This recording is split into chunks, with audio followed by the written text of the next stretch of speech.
আমার আর অন্য কিছু প্রয়োজন পড়ে না। আর এরকম জাল জাল টাকি মাছ ভুনা করলে কিন্তু আমার ভীষণ ভালো লাগে। গরম ভাতের সাথে এই টাকি মাছ ভুনা খেতে কিন্তু ভীষণ মজা। টাকি মাছগুলো আমি ছোটো ছোটো করে পিস পিস করে কেটে নিয়েছি, সাথে কাঁচা মরিচ আর পেঁয়াজ কুচি কুচি করে কেটে নিয়েছি।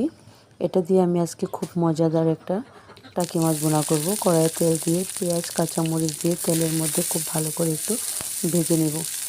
আমাদের ময়মনসিংহের গ্রাম বাংলার একটি ঐতিহ্যবাহী খাবারই টাকি মাছ ভুনা। টাকি মাছ ভুনা আমরা খেতে কিন্তু সবাই অনেক বেশি পছন্দ করি। টাকি মাছ ভর্তা, টাকি মাছের ভুনা, লাউ দিয়ে টাকি মাছ রান্না করা, এগুলো কিন্তু আমাদের ময়মনসিংহের ঐতিহ্যবাহী একটি খাবার। আর আজকে আমি কিন্তু ঝাল ঝাল করে টাকি মাছ ভুনা করছি। আর আমাদের এই ময়মনসিংহবাসীর যে প্রিয় খাবারটি, এটি যদি আপনি তৈরি করে খান দেখবেন আপনারও খুব বেশি ভালো লাগবে। আমাদের তো অনেক অনেক বেশি পছন্দের খাবার এটি। আপনি যদি পারেন এইভাবে একবার হলেও এই টাকি মাছ ভুনাটা করে খাবেন, দেখবেন অনেক বেশি মজার